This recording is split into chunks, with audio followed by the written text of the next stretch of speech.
मैं कौन हूँ, अर्थात मेरा स्वरूप या जीव का स्वरूप क्या है। मैं यही शरीर हूँ क्या, या इस शरीर के अतिरिक्त ज्ञान शक्ति, इच्छा शक्ति और क्रिया शक्ति विशिष्ट और कोई वस्तु हूँ। कारण की देह के साथ मन तथा अन्य इंद्रियों का मेल है। मन अन्य इंद्रियों को चलाता है। मन में ज्ञान शक्ति तथा इच्छा शक्ति है। मन जो कुछ इच्छा करता है, ज्ञान शक्ति द्वारा उस इच्छा को पूर्ण करने का उपाय स्थिर करके अन्य इंद्रियों द्वारा उस उपाय को कार्य में बदल देता है।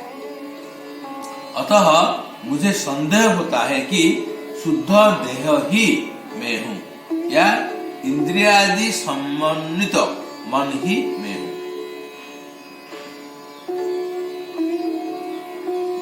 यदि मैं देह हूँ तो काम, क्रोध, लोभ आदि जो मन की वृत्तियां हैं, उनसे उद्भूत ताप मेरे देह को क्यों कष्ट देता है। और यदि इंद्रिय समन्वित मन ही मैं हूँ, तो बात पिताजी जनित पित्त आदि जनित रोग आदि जो देह के विकार है, ये मेरे मन को क्यों पीड़ित करते हैं। और यदि देह तथा मन से अतिरिक्त कोई और वस्तु ही मेरा स्वरूप है, तो काम, क्रोध आदि वे रोग आदि मुझे क्यों दुख देते हैं। तीसरा प्रश्न उनका है कि मुझे तापत्रय क्यों जला रहे हैं। ताप 3 प्रकार के हैं, आध्यात्मिक, आधिभौतिक तथा आधिदैविक। इनका विवरण इस प्रकार है। आध्यात्मिक ताप शारीरिक तथा मानसिक 2 प्रकार के हैं। वात, पित्त, कफ विकारों से उत्पन्न होने वाले रोग शारीरिक, आध्यात्मिक और काम, क्रोधादि जनित ताप मानसिक आध्यात्मिक ताप कहे जाते हैं। वात, पित्त, कफ विकारों से उत्पन्न होने वाले रोग शारीरिक गोटे बात गला आध्यात्मिक है, और काम, क्रोध आदि जनित ताप मानसिक आध्यात्मिक ताप कहे जाते हैं।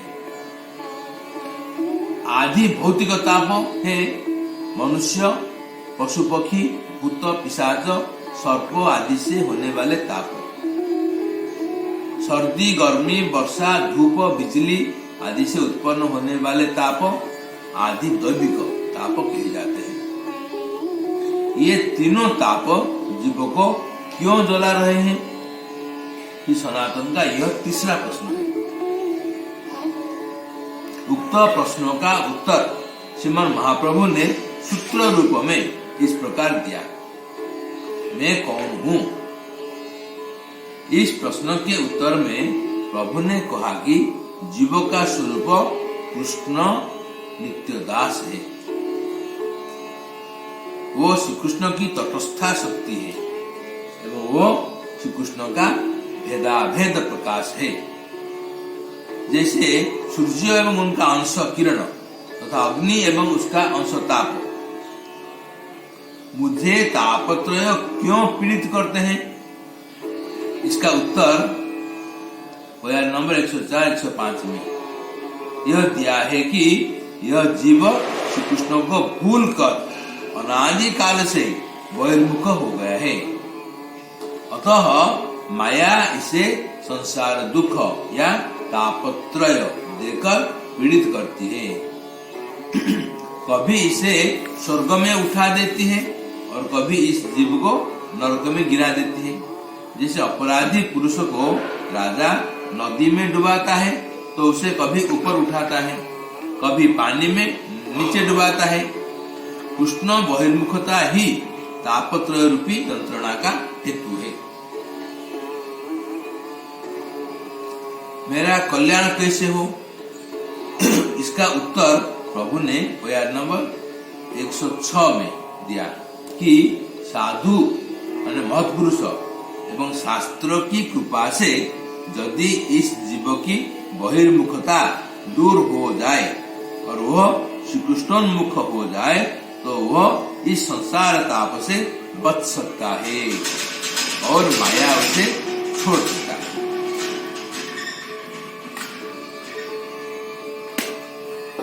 श्रीकृष्णोन्मुख ताप पढ़ो। मेरा कल्याण कैसे हो? इसका उत्तर प्रभु ने दिया कि साधु व महत्पुरुष एवं शास्त्र की कृपा से यदि इस जीव की बहिर्मुखता दूर हो जाए और वह श्रीकृष्णोन्मुख हो जाए तो वह इस संसार ताप से बच सकता है और माया उसे छोड़ देती है। महाप्रभु ने कहा है उससे ज्ञात होता है कि माया पाश से केवल मुक्त हो जाने पर जीव का आत्यंतिक हित नहीं होता। श्री कृष्ण की चरण सेवा की प्राप्ति में ही जीव का परमतम हित या कल्याण पर्यवसित है। कारण कि जीव स्वरूपतः श्री कृष्ण का नित्य दास है, अतः उसका स्वरूप धर्म है श्री कृष्ण सेवा। श्री कृष्ण सेवा प्राप्त करके ही जीव अपने स्वरूपगत धर्म में सुप्रतिष्ठित हो सकता है और तभी वो अपने परमतम हित को प्राप्त कर सकता है। जब तक जीव अपने स्वरूपगत धर्म में प्रतिष्ठित नहीं हो पाता तब तक धर्म विपर्जय बस इसकी दुर्गति होती रहती है या चिताप जलन में तपा करता है। स्वरूपगत धर्म में प्रतिष्ठित होते ही चिताप ज्वाला तो अपने आप ही दूर हो जाती है। जैसे सूर्य के उदय होते ही अंधकार अपने आप दूर हो जाता है, इसी प्रकार श्री कृष्ण चरण सेवा प्राप्त होने पर माया एवं चिताप जलन तो अपने आप आनुषंगिक भाव से दूर हो जाते हैं। भागवत धर्म के निगूढ़ तत्वों को जानने के लिए जिनकी बुद्धि अतिशय आग्रहशाली है बस उनकी अभिलाषित समस्त वस्तुएं अति शीघ्र उन्हें प्राप्त हो जाती है।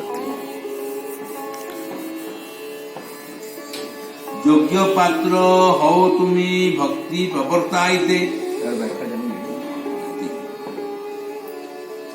क्रमे सब तत्व सुन कहिए तोमाते जीवेर स्वरूप हय कृष्णेर नित्य दास कृष्णेर तटस्था शक्ति भेदा भेद प्रकाश सूर्यांश किरण जैसे अग्नि ज्वालाय चय स्वाभाविक कृष्णेर तीन शक्ति है।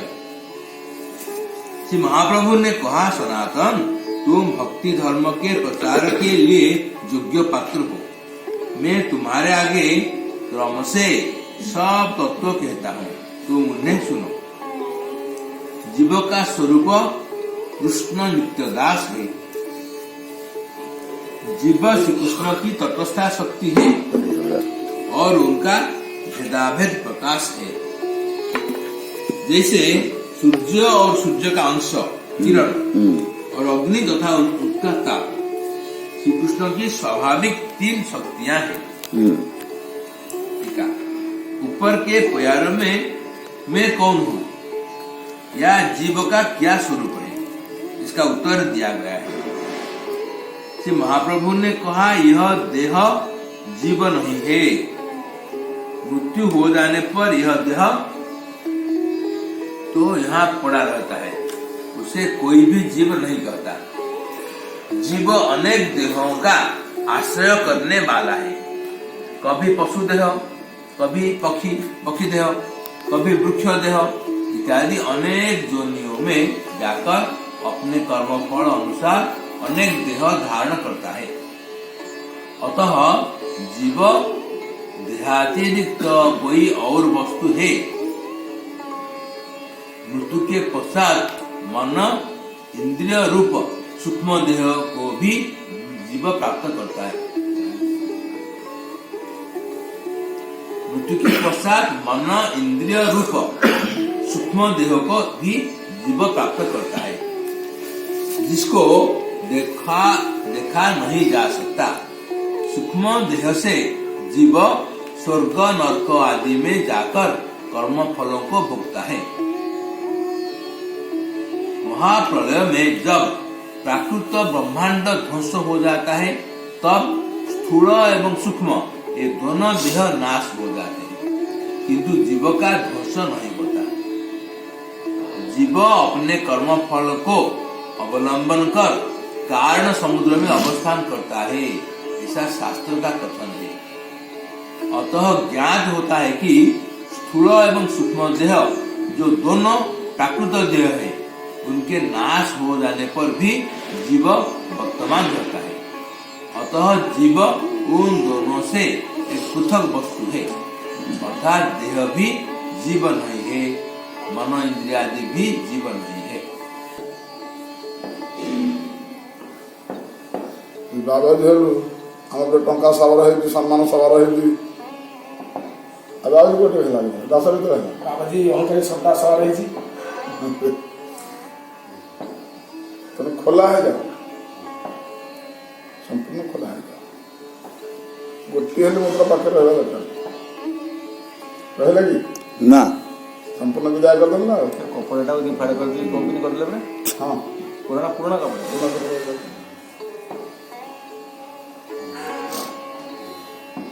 आम कहीदे बाहर करदे होगा कौन अरे भितर थिले ही बाहर हम भितर ना तो बाहर कर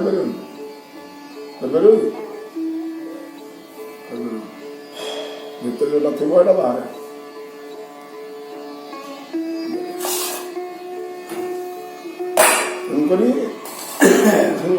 तीन टाक शरीर को नाश करने हेले तीन टाक जो परिपाटी सब को त्याग कर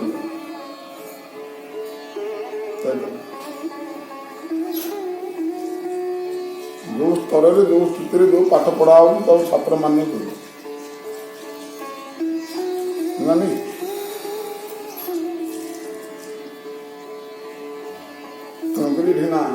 तीन टाक देह को त्याग कर जो कहले आपण ये तीन देह को त्याग करवा माने कौन सनातन गोस्वामी देखुना सनातन गोस्वामी देखते से जोटा कर चिंता शरीर त्याग कर न्याय धारा अच्छा शरीर ज्ञान नहीं स्थूल शरीर ज्ञान नहीं सूक्ष्म शरीर ज्ञान नहीं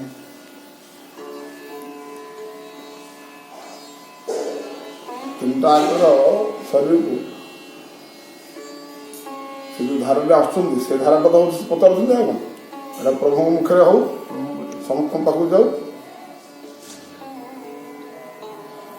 तुमर बोली जिनस कि ना ये चिंतन कर अच्छी दासर कौन जिनस अच्छी सब तार मालिकर जिनस चलु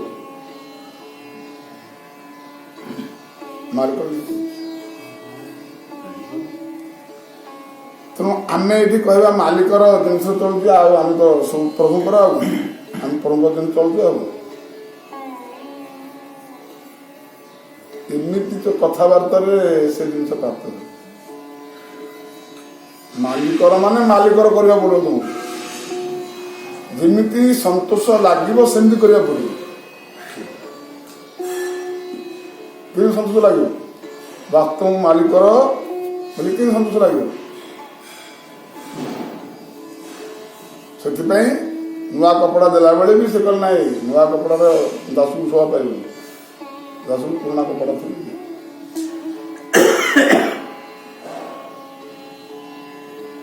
तांकर बोली जिनस किसी ना तेणु दास जिन फिटिंग ना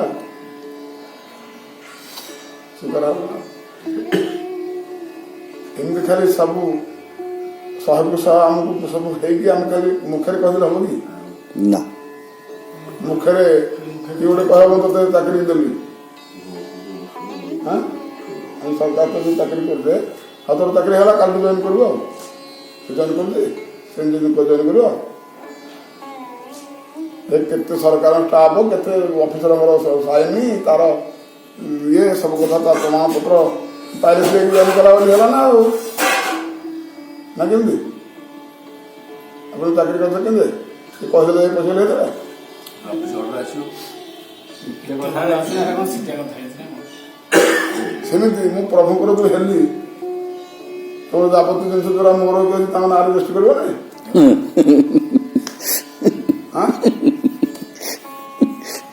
ସେଥିରେ କେତେ ଅଣ୍ଡରଟେକିଂ ଏହା କରିବ ହେଲେ ଚାକିରିରୁ ବହିଷ୍କାର କରାଯିବ ଏହା କଲେ ତ କେତେ କାନୁନ ଅଛି ନା ନାଇଁ ଚାଳିଶ ପଚାଶ 10 ଯାହା ରଖି ତାକୁ ସବୁ ଦିଅ ଆଉ ତମେ ଏଇ ଶରୀର ପାଇଁ ଏତେ ଆଇନ ମାନିକି ଅଛ ସିଦ୍ଧ ଚିନ୍ମୟ ଶରୀରକୁ ଯିବ ବୋଲି ଭାବୁଛ କିଛି କରିବନି ଲେଖାପଢା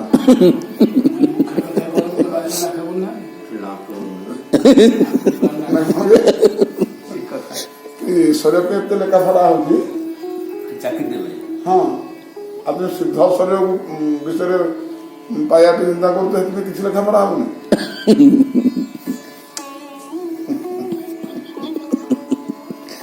ଆଗ ଯାହା ରଖିଛ ଠାକୁରଙ୍କ ବୋଲି ଆଗ ଦିଅ ସେ ସବୁ ତମର ବୋଲି ଆଉ ନାହିଁ এই হচ্ছে কথা ଆମ ତମ କଥା ନୁହେଁ ଯୋଉମାନେ ସେ ରାସ୍ତାରେ ଅଛନ୍ତି ବା ଯାଇଛନ୍ତି ସେମାନଙ୍କ କଥା ସେ କୌଣସି ଜାତି ନାହାନ୍ତି କେବଳ ହିଁ ଭଗବାନଙ୍କ ଦାସରେ ସେ ଅଛନ୍ତି ଅନ୍ୟ କୌଣସି ଅଭିମାନ ନାହିଁ ଅଭିମାନ ବହୁ ସୂକ୍ଷ୍ମ ଜିନିଷ ତେଣୁକରି ଅଭିନୟ କଥା କହିବା ପାଇଁ ସାଧନ ଦରକାର ଏସବୁ ବାସନା ତୁଟିବା ପାଇଁ ସାଧନ ଦରକାର ବାସନା ତୁଟିବା ପାଇଁ ସାଧନ ଦରକାର ସୂକ୍ଷ୍ମ ବହୁତ ସୂକ୍ଷ୍ମ ହଉଛି ଅଭିନୟ ଗୁଡାକ ସ୍ୱାମୀ କୋଉ କାଳ ଗଲେଣି ବା ସ୍ତ୍ରୀ କୋଉ କାଳ ଗଲାଣି ତା ଗୁଣ ବାହନ କି କାମ କରି ଲାଗିଛି କଣ ଏଥିରେ ଅସ୍ତିତ୍ୱ ଅଛି କହିଲେ ସେଟା କାହିଁ କରୁଛୁ କାହିଁ ଭଗବାନଙ୍କ କଥା ଜନ୍ମ କର୍ମ କରନି ଭକ୍ତି ଜଗତ ପାଇଁ କଣ କହିଛନ୍ତି ନବଯୋଗେନ୍ଦ୍ର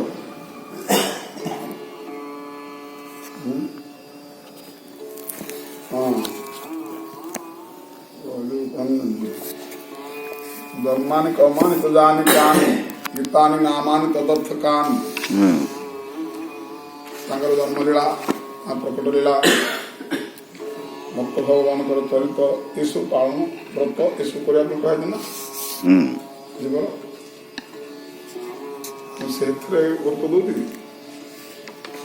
ଆଉ ଆଙ୍କ ପିତୃ ସାହାଯ୍ୟ ଗୁରୁତ୍ୱ ଦେଇଛି ତା ମା ସାହାଯ୍ୟ ଗୁରୁତ୍ୱ ଦେଇଛି ବା ତାଙ୍କ ଘର ପରିବାର ପୁଅ ସୁନକ୍ଷେତ୍ର ଉପରେ ଯେମିତି ତାର ଶ୍ରଦ୍ଧା ଅଛି ଏଥିରେ ଅଛି କି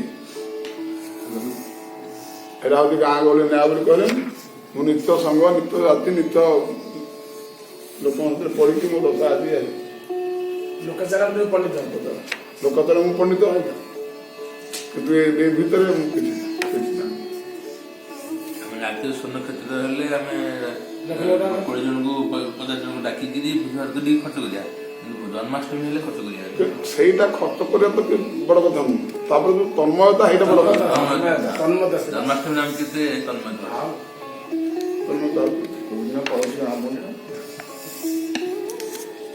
ଏଇଟାକ ଏଇ ଶରୀର କଥା ହେଲା ଏଥିରୁ ସମ୍ମାନ ପାଇବେ କି ମାନ ପାଇବେ କି କଣ ଗୋଟେ ଆମକୁ ଏଇ ଶରୀର ତେଣୁ ଏଇ ଶରୀର କାମ କରୁଛି ଏଇ ଶରୀରକୁ ପୁଣି ସେ ଆସୁଛି ଏ ସମୟ ସବୁବେଳେ ଅଛି ଆଉ ସେ କାମ କରୁଛି ଆଉ ତେଣୁ ୟାର ଉପର ସ୍ତରକୁ ଗଲେ ଏଟାକୁ ତ୍ୟାଗ କରିବା କଥା ହୁଏ ନାହିଁ ଏଟା କିଛି ଭିଡ଼ ନାହିଁ ବୁଝିବା କିନ୍ତୁ କରିବାକୁ ବହୁତ ଭିଡ଼ ବୁଝିବା ପାଇଁ କିଛି ଭିଡ଼ ନାହିଁ ପିଲା କଣ ତାର ଉପରା ବିଦ୍ୟାଳୟକୁ ଯୋଉ ଡ୍ରେସ ଯୋଉ ବହି ଯୋଉ ସିଲେକ୍ଟ ଲିଖି ଯାଏ ଆଉ କଣ ମାନେ ଫାନୁ ଗଲା ବେଳକୁ ସେଟା ନେଇଯିବ ନା ହାଇସ୍କୁଲ ଗଲେ ସେୟା ନେଇଯିବ ତାର ସବୁ ଚେଞ୍ଜ ହେଇଯାଉଛି ନା ନାହିଁ ସେମିତି ବାବା ସ୍ତରକୁ ଆସିଲେ ଆମେ ଏବଂ ଘର ଡ୍ରେସ ପୋଷା ଜାତି ଫାତି ଧରିକି ଆସିଲା ହବ କି ଦିଟା ଜିନିଷ ଆମ ଭିତରେ ଦେଖିବାକୁ ପଡିବ ସାଧନ କ୍ଷେତ୍ରରେ ଗୋଟେ ବାସ୍ନା ଗୋଟେ ସ୍ଥୂଳ ସ୍ଥୂଳଟାକୁ ତ ମାନେ ଦ୍ରବ୍ୟଟାକୁ ତ ତ୍ୟାଗ କରିଦିଆହେଇଛି କିନ୍ତୁ ତାର ବାସ୍ନା ତ୍ୟାଗ କରାହେଇଛି ଏ ବାସ୍ନାଟା ତ୍ୟାଗ କରିବା ପାଇଁ ସାଧନ ଦରକାର ଚୁଲିଟା ତିଆରି କରିଦେବା ପାଇଁ ତ ଅତି ସହଜ। ଏ ଅତି ସହଜରେ ତ କରି ହଉନି, ତା ବାସ୍ନା କେତେବେଳେ କରିବ?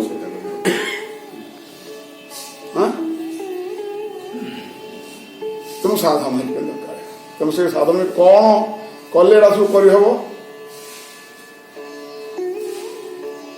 କୃଷ୍ଣ ଦାସ ବୋଲି ସେ ତାର ପରିଚୟ ଦେଉଛନ୍ତି, ତୁ ଅନ୍ୟ କିଛି ନୁହେଁ, ଦେହ ନୁହେଁ, କାହାର ସ୍ୱାମୀ ନୁହେଁ, କାହାର ମାଲିକ ନୁହେଁ, କାହାର ପଣ୍ଡିତ ନୁହେଁ, ତୁ କିଛି ନୁହେଁ, ତୁ ଭଗବାନ କର।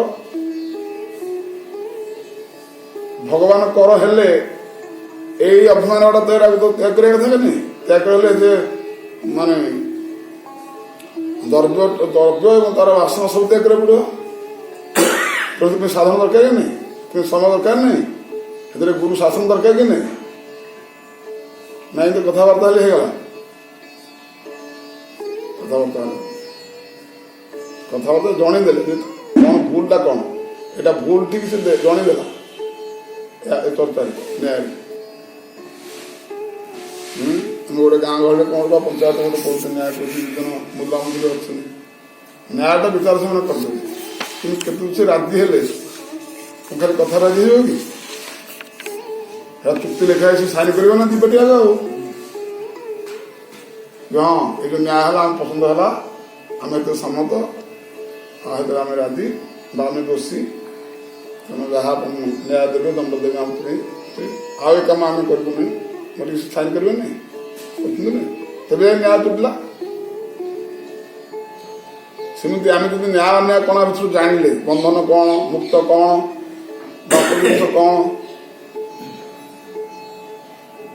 ତେଣୁ ସେଥିରେ ଆମେ ସାଇନ୍ କଲେ ଯାଇକି ହବ ନା ଆଉ କେମିତି ହବ?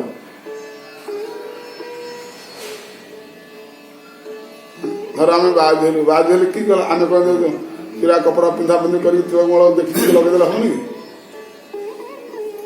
ଏଇଟା କ'ଣ ବଡ଼ କଥା ହବ? হবে ନା ହବନି? ନାଇଁ ହବନି।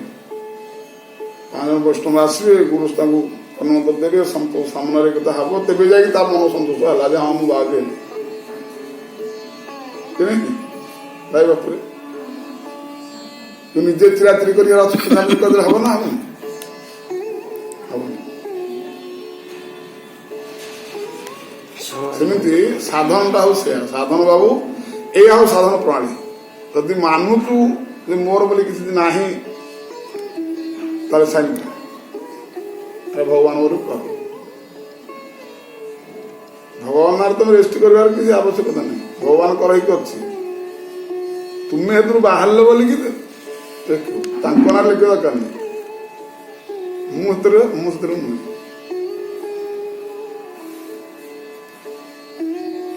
ଆଜି ଯୋଗୀ ଯୋଉ ଶାସନ କରୁଛନ୍ତି ଯୋଉ ପ୍ରଣାଳୀରେ,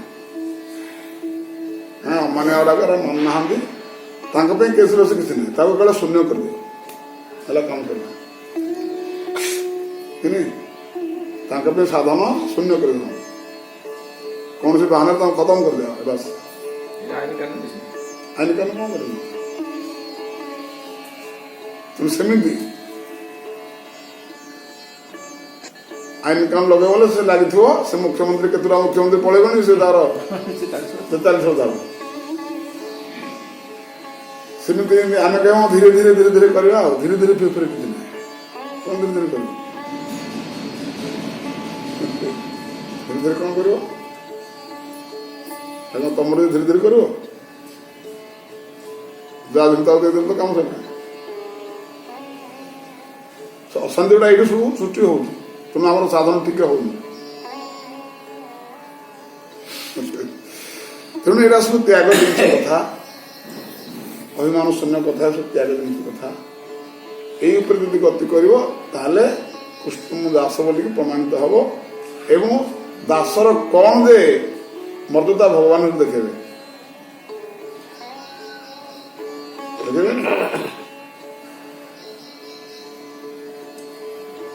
ସାଧନ ସ୍ଥୂଳ ସୂକ୍ଷ୍ମ ଏ ଯୋଉ କାରଣ, ଏ 3ଟା ଶରୀର ଜୀବର, ସ୍ଥୂଳ ଶରୀର ଏଇଟା, ସ୍ୱପ୍ନ ଶରୀରଟା ଆଉ ସୂକ୍ଷ୍ମ ଶରୀର। ଏଇଠି ସ୍ଥୂଳ ଶରୀର ପଡିଛି, କୁଆଡେ କୁଆଡେ କ'ଣ କରୁଛି। ବାସନା ଶରୀର, ଶରୀର ତଳେ ଶରୀର ତ୍ୟାଗ କରୁଛି, ସେ ଶରୀର ବାସନା ନେଇକି ଯାହା ଯାହା ତୁମେ କରିଥିବ ସେ ବାସନା ନେଇକି ଅନ୍ୟ ଶରୀର ଉପରେ ତିଆରି କରୁଛି। ଆଗ ଶରୀର ଜୀବର ବନ୍ଧନସାର ତେଣୁ ବନ୍ଧନସାର ମୁକୁଳିବାକୁ ହେଲେ ତୁମକୁ ଏ ସବୁଗୁଡାକ ବାସନା ସହିତ ଦ୍ରବ୍ୟ ସହିତ କାର୍ଯ୍ୟ ସହିତ ସେଗୁଡା ତ୍ୟାଗ କରିବ। ଏଇଟା ସମ୍ଭବ କି ଜଣେ ବାସନା ଆମେ ତ୍ୟାଗ କରିବା କୌଣସି ପ୍ରୟାସ କରିବାନି କିନ୍ତୁ କୃଷ୍ଣ ସ୍ୱୀକାର କରି ପ୍ରଶ୍ନ ଭାଷା ସବୁ କିଛି ବାସନା ଯିବ ପରମ ବାସନା ଯୋଉଟା ପାଣି ଭୂମି ଏଇଟା ଗୋଟେ କଷ୍ଟ କାମ ଆମେ ଜାଣିଛୁ ଏଇଟା କଷ୍ଟ କାମଟା କଷ୍ଟ କାମ କେମିତି ହେଲା? କଷ୍ଟ କାମ କିଛି ନାହିଁ। ଆମେ ଛାଡ଼ିବାକୁ ଚାହୁଁନୁ ଅନ୍ୟ ଜିନିଷଟା ଆମେ ଜବରଦସ୍ତି ଦଖଲ କରିଦେବେ ତା ଜିନିଷ ଦେଇଦେବାଟା କଷ୍ଟ କଣ? ତେବେ ରଖିଛ କଷ୍ଟ ନା ଆଉ ରଖିଛ ମାନେ ସବୁବେଳେ ତମର ଭୟ କ୍ରୋଧ ଚୋର ଡାକୁ ବଦମାସ ତମ ଉପରେ ସବୁବେଳେ ମାଡ଼ ପଡୁଛି ନା ଆଉ। ଦେଖ ସବୁ ଦେଖ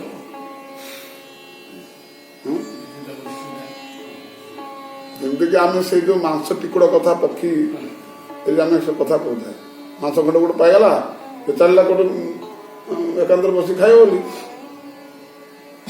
ଆଉ ଜଣେ ପକ୍ଷୀ ଦେଖିଛନ୍ତି ତାପରେ ସେ ତଳେ ଇଏ ତା ପଛରେ ଲାଗିଲା କି ନାହିଁ?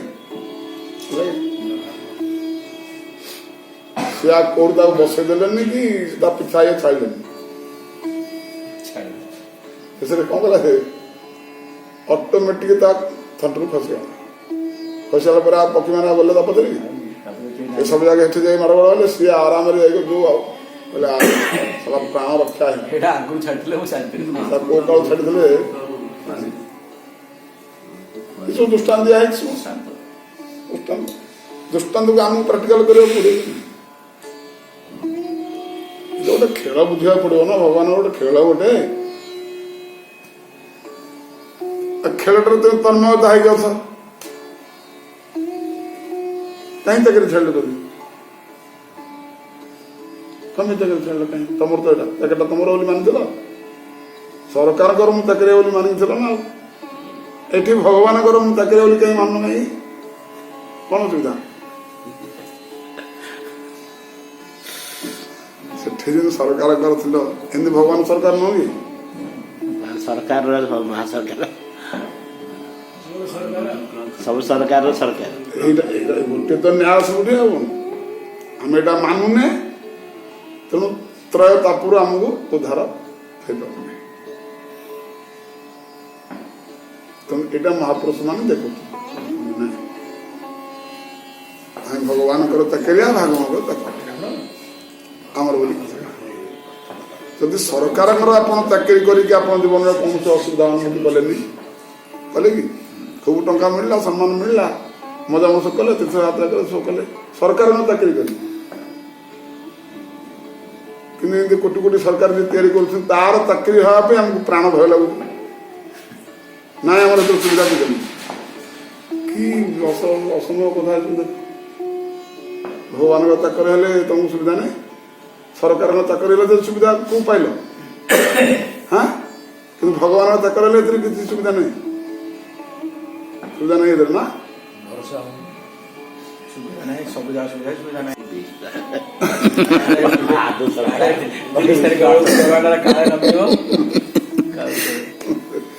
ତେଣୁ ଆମେ ଏଇ ଶରୀରକୁ ଶରୀର ହେଇକି ଅଛେ ଆମେ ଶରୀରରେ ବର୍ତ୍ତମାନ ନାହିଁ ଆମେ ଏଇ ସ୍ଥୂଳ ଶରୀର ହେଇକି ଅଛେ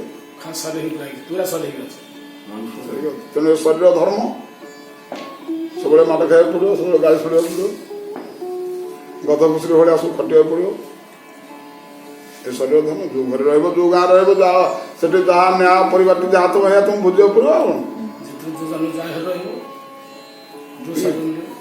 ବେଳେବେଳେ ଆମର ଧାରଣା ହଉଛି ଚର୍ଚ୍ଚା ଆମେ ତ କୃଷ୍ଣ ଦାସ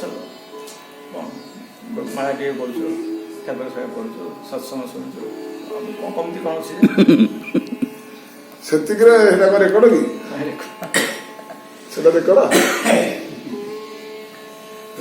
ଭୁଲ ରାଇଟ୍ ମନେ କରିଛେ ଆମେ ଆଉ ସେତିକିରେ ହବ ହୟା ମାୟର ଦାସ ପରିନାନ ଅଭିଳାଷ তোমার ସ୍ମରଣ ଦିଲ ଦିଲି ସେଥିରେ ହବ ମାୟା ଦାସ ବିନା ସାଧନରେ କିନ୍ତୁ ସେଇ କଥା ପୁରା ଗୋଟେ ମାନେ ଅତି ସରଳ କଥା ହେଲାକ ଚାକିରିଟା କରିବା ପାଇଁ ପାଠ ପଢିବ ସାଧନ ଫାଧନ ସବୁ ହଉଥିଲା ନା ମାଡ଼ ଫାଟ ଖାଇକି ତାଳନା ଫଳନା ଖାଇକି ଲାଞ୍ଚ ଫାଞ୍ଚ ଦେଇକି ସବୁ କରୁଛନ୍ତି ନାହିଁ ସେ କଥା ସେଥିରେ ତ ସାଧନ ଲଗାଉଛ ଏଥିରେ ବିନା ସାଧନ କେମିତି ହବ କି ଅସମ୍ଭବ କଥା କିଛି କରିବନି ଅଣ୍ଡରଟେକିଂ ଦବନି କିଛି ନାହିଁ 60 ବର୍ଷ ଯୋଉ ରିଜେକ୍ଟ ହେଲା ବେଳକୁ ସମସ୍ତେ ବୋଲେ ଆମେ ହଁ ପୁଣି ସୀମିତ ଏଥିରେ ତ ସୀମିତ ନାହିଁ ବାବୁ ତମେ ଯେତେ ଦିନ ବଞ୍ଚୁଥିବ ତମ ବଞ୍ଚିବା ଆଗକୁ ବି ଆମେ ନେଇଯିବୁ ତାকে କି ନାହିଁ ରିଟାୟାର ଫେଟାର କିଛି ନାହିଁ ଅଥଚ ଏଥିରେ କିଛି ଆମେ ଲେଖାପଢା କାଗଜପତ୍ର ସ୍ୱୀକାର କରିବାନି ତା ମନକୁ ହବ ଆଜୀବନ ସଂସ୍ଥା ଏଇ ଆମେ ବୁଝିବାରେ କଣ ଅସୁବିଧା ପଡୁଛି ଆମେ ବୁଝିବାକୁ ଏତେ କଣ ମୂର୍ଖ ନା କଣ ଆମେ ପଢିଦଉ ଆମେ ଅପିକା ମୂର୍ଖରେ କଣ କାମ ଅଛି ଭଲ କି ମୂର୍ଖରେ ଗୋଟେ ନାଁ କରିବ ନା ମୂର୍ଖ ତାରା ଉପରେ ବଢିଆ ମୂର୍ଖ ତେଣୁ ଏଇ ହଉଛି ସାଧନ ସେଇ କଥାଟାକୁ ଅବିଧେୟ ସମ୍ବନ୍ଧ କିଏ ସମ୍ବନ୍ଧ ହଉଛନ୍ତି ଭଗବାନ ଚାକିରି ପିରିୟଡ଼ ସ୍ଥୂଳ ଶରୀର ସମ୍ବନ୍ଧ ସରକାର ଥିଲା ଆମର ସମ୍ବନ୍ଧ ତାଙ୍କର ଆମେ ସେବକ ଥିଲେ ତାଙ୍କର ଯୋଉ କର୍ମ କରୁଥିଲେ ସେଇଟା ସବୁ ସାଧନ ଥିଲା ସେ ଦରମାଟା ଆମର ଥିଲା ପ୍ରାପ୍ୟ ଏଠି ସେମିତି ଆମର ସମ୍ବନ୍ଧ ଭଗବାନ ଦାସତ୍ୱ ସ୍ୱୀକାର କରିବା ତାଙ୍କ ଚାକିରି ଆଉ ପ୍ରୟୋଜନ ଆମକୁ କ'ଣ ଦରମା କ'ଣ ନା ପ୍ରେମ ଶାନ୍ତି ସୁଖ ଏସବୁ ଅବିଧେୟ ହଉଛନ୍ତି ସାଧନ ଅବିଧ ସାଧାରଣ ପ୍ରୟୋଜନ ହଉଛି ଆମର ପ୍ରେମ ଶାନ୍ତି ଆନନ୍ଦ ଆନନ୍ଦ ହିଁ ଆନନ୍ଦ ହିଁ ଆନନ୍ଦ ହିଁ ଆନନ୍ଦ ଏଇଟା ଦରମା ଶୁଣନ୍ତୁ ଦରମା ଶୁଣନ୍ତୁ ଦରମା ଆମର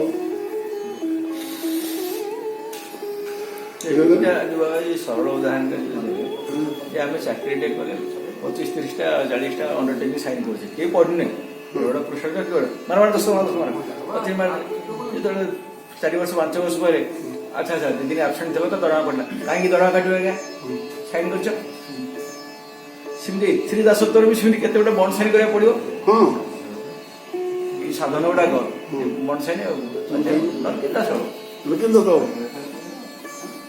ପୂର୍ଣ୍ଣାଙ୍ଗ ଦାସ ହେବାକୁ ଇଚ୍ଛା ଟେମ୍ପୋରାରୀ ଦିନିକା ହେଲା ହଁ ଠିକ ଅଛି ଠିକା ମଜଦୁର ହେଲେ ଠିକ ଅଛି ଦିଲ୍ଲୀରେ ଦରମା ନେଇକି ପଳା ରେଗୁଲାର ଦାସ ବୋଲେ ସବୁ ସାଇନ୍ସରେ ଶୃଙ୍ଖଳା ଭିତରେ ରହିବାକୁ ଆଉ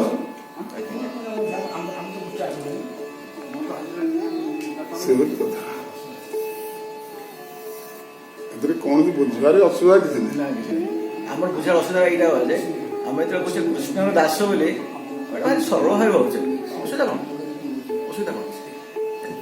ସରକାରୀ ଚାକିରିଆ ଏତେ ଏତେ ସବୁ କଣ୍ଡିସନ୍ସ ଅଛି ଆଉ ଏ ଚାକିରିଟା ଗୋଟେ ଦାସତ୍ୱ ସେଟାକୁ ଆମେ ଗୋଟେ ମାଲିକତ୍ୱ ବୁଝିଛେ ନା ମେନ୍ କଥା ହଉଛି ଏଇଟା ଶରୀର ପାଇଁ ତାର ସୁବିଧା ସୁବିଧା ଆମେ ପାଇଲେ ଆମେ ବର୍ତ୍ତମାନ ଏ ଶରୀର ଆଉ ପର ଶରୀରକୁ ଯିବା ପାଇଁ ଚାହୁଁଛୁ ସେ ଶରୀର ପାଇଁ ଯାହା ଦରକାର ଏଇଟା କରିବ ନା କରିବନି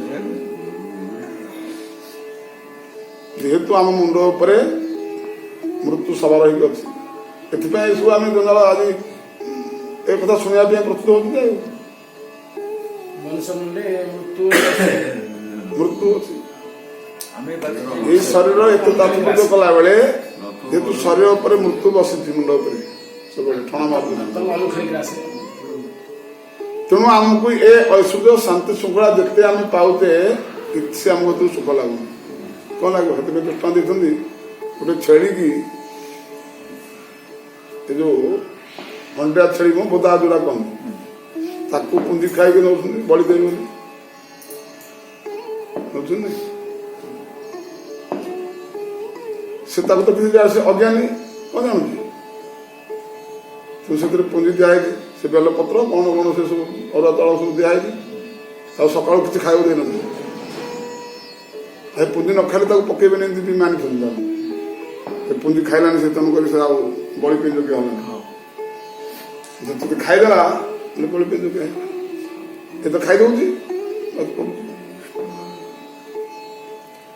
ସେଇ ନ୍ୟାୟରେ ଚେତନ ବ୍ୟକ୍ତି ଯଦି ଗୋଟେ ମଣିଷ ଯଦି ସେମିତି କରିକି ନିଆଯିବ ସେଠି ବଳି ଖାଇବ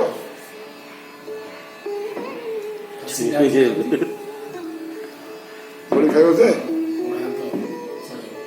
ତା ଫୁଲମାଳା ଗୋଟେ ଫୁଲମାଳା ଚନ୍ଦନ ଦେଇଦବ ଏଠି ଗ୍ରହଣ କରିବ ଆଉ 2 ମିନିଟ୍ ଅଛି ଫାଶୀରେ ଚଢ଼ିବ ଆରେ ତୁ ଫାଶୀରେ ଚଢ଼ିବୁ ଫୁଲମାଳ ସମ୍ମାନ ତୋର 10 ଗ୍ରାମ ସବୁ ଟିକେ କରିଦେଇଥିବା ତୁ ଟିକେ ଖୁସି ହେଇଯା ମଜା ହେଇଯା ଆନନ୍ଦ ନେଇଯାଇଥା ସେ ଖୋଜିବ ହରା ଶୁଣିବ ହରା ତାକୁ ହେରା ଶୁଭୁଥିବ ଆଉ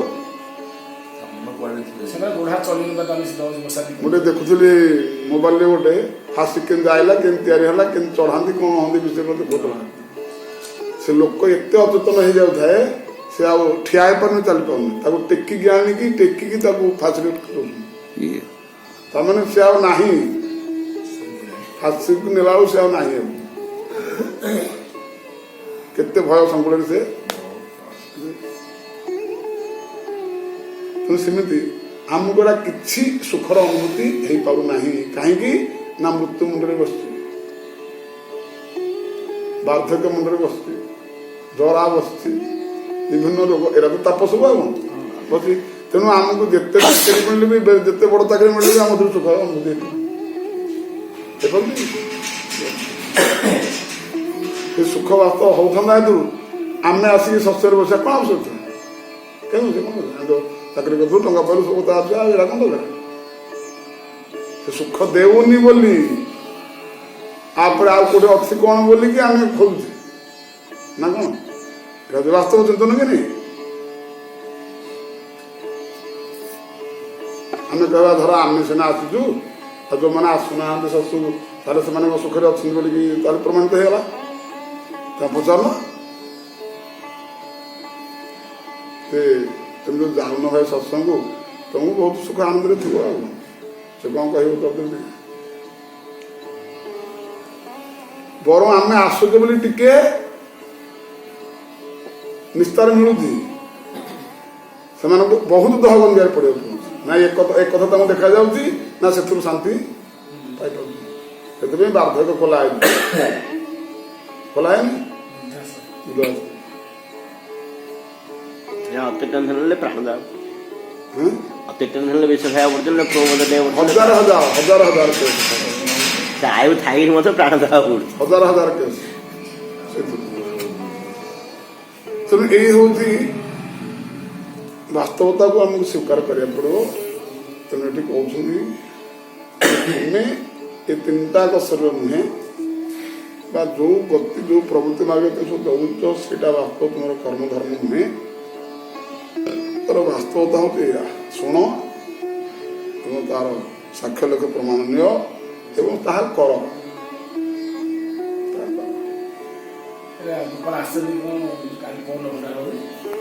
ତୁ ମରିବୁ ବୋଲି ବୁଝିଦେବେ ତୁ ମରୁଛୁ ବୋଲି ବୁଝିଦେବେ ନା ତୁ ମରୁନୁ ମୃତ୍ୟୁ ବୋଲି ନାହିଁ ବୋଲି ବୁଝିଦେବେ ନା ଆଉ ପରୀକ୍ଷିତ ସଭାକୁ ଯାଉନାହାନ୍ତି ଆପଣ କହିଲେ ମୃତ୍ୟୁ ଆଶା ଆଉ ଠିକ ଅଛି ଯଦି ମୃତ୍ୟୁ ବିଷୟରେ ତମେ ଯଦି କିଛି ଆତଙ୍କିତ ହେଇକି ଏଠି ଆସିକି ବସିଛ ତାହେଲେ ଏଠି ତ କେତେ ଲୋକ ବସିଛନ୍ତି ତ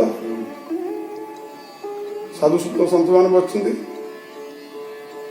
ସମସ୍ତେ ଆମେ ମରିବା ଯଦି ମରିବା କିଏ ଆଗ ମରିବ କିଏ ପଛ ମରିବ ଆଗ ଏଇଟା ବିଚାର ହବ ବିଚାର ହବୁ ଦେଖିଲା ଆସିକି ପରୀକ୍ଷିତ ଆମର ପଛ ମରଣ ଏମାନଙ୍କ ସବୁ ଆଗ ମରଣ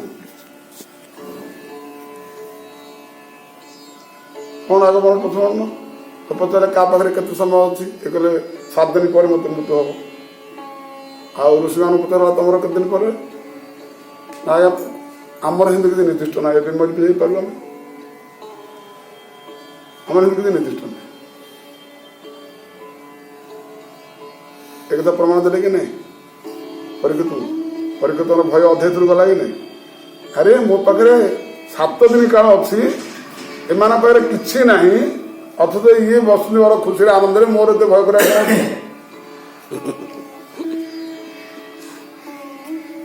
ତେଣୁ ଏଭଳି ପ୍ରମାଣ ଯୁକ୍ତି ଭଗବାନଙ୍କର ରହିଛି ଯୋଉଟାକି ମୃତ୍ୟୁର ସ୍ଥାନ ନାହିଁ ମୃତ୍ୟୁ ବୋଲି ଜିନିଷ କିଛି ନାହିଁ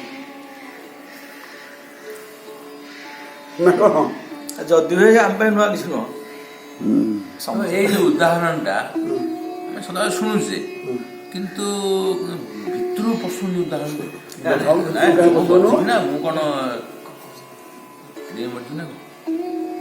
ଭିତରକୁ ପଶୁନି କିନ୍ତୁ ପଶୁନି ଭିତରକୁ ଆତଙ୍କିତ ନା ଆମକୁ ଘରେ ଥିଲାବେଳେ ପଚାରିଲ ତୁମେ ବାବାଜୀ ହେଇଗଲେ ତମକୁ ଆଉ ତମ ଘରର ନୀତି କାନ୍ତି ଏରା ସବୁ କିଛି ଲାଗିବନି।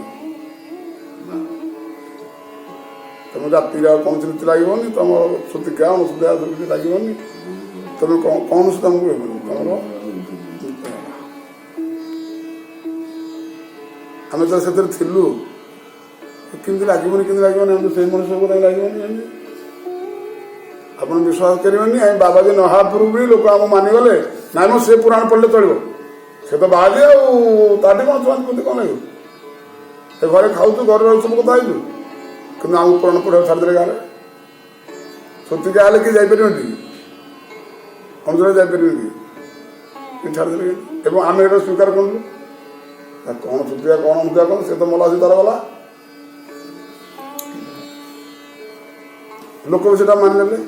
ଆଚ୍ଛା ଏଠି ଆସିଲା ପରେ କଣ ଆମର ଜାତିର ବା ଜମିର ବା କୌଣସି ତାପରେ କଣ ଆସୁଛି ନା ଆମେ ଏତେ ଚିନ୍ତା କରୁଛୁ କଣ?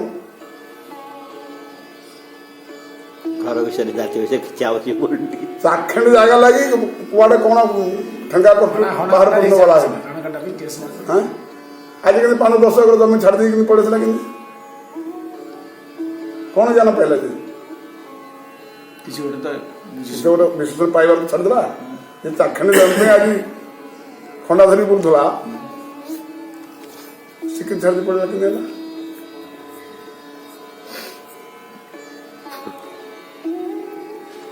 ତେଣୁ ପ୍ରମାଣ ପତ୍ର ସବୁ କିଛି ଅନୁଭୂତି ସବୁ ଆସିବ।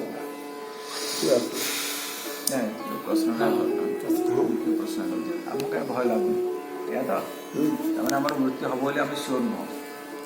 କାହିଁକି ତଳେ ତ ଟ୍ରେନରେ ବସିଲି, ବ୍ରହ୍ମପୁରରେ ବସିଲି, ତୁମ ନିଜ କଥା କହୁଛ ନା ଏଠି କେବଳ ଯୁକ୍ତି କରିବା ପାଇଁ କହୁଛ? ନା ନିଜ କଥା କହୁଛ, ନିଜ କଥା। ଭୟ ଲାଗିବ ନାହିଁ।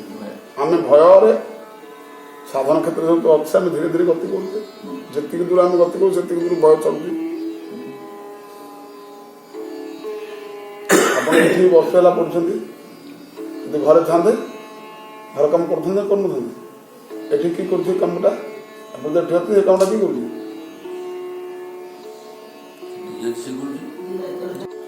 ଆମେ ଘରେ ଥିଲେ କଥା କରୁଛନ୍ତି, ଏଠିକି ପଳେଇ ଆସିଲୁ, ସେଇ କାମଟା ଆମ କାମଟା ତାଙ୍କ ଉପରେ ପେଣ୍ଡିଂ ହେଇଗଲା, ସେଟା କଲେ। ଏଠିକି ଆସିଲେ ଏଠି ସେମିତି ଯଦି ଆମେ ଯେତିକିଟା ଯୋଉ ସ୍ତରରେ ଅଛେ ସେ ସ୍ଥିତି ଆମ ମୁଣ୍ଡ ଉପରେ ଟେନସନ ରହିବନି କି ରହିବନି?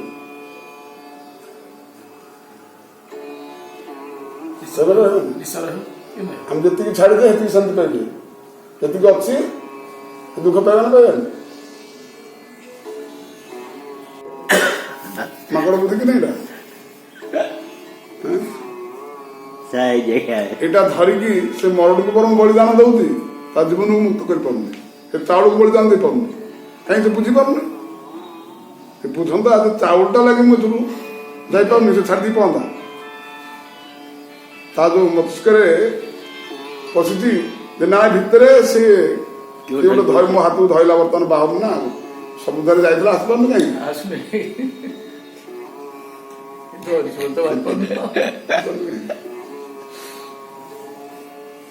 ତେଣୁ ସେମିତି ଏ ଯୋଉ ଅବିଧେୟ କଥା ଏଠି ନା ଉଠିଲା, ଦାସ ଆମେ ଠିକ ଅଛି, ଦାସଟା କେତେ ଦୂର ଆମକୁ ବୋଧ ହେଲା? ବୋଧ ନେଲେ ହବ କି? ବୋଧ ଜିନିଷ ଅଲଗା, ମାନିବ ଜିନିଷ ଅଲଗା, ବୋଧ ଜିନିଷ ଅଲଗା।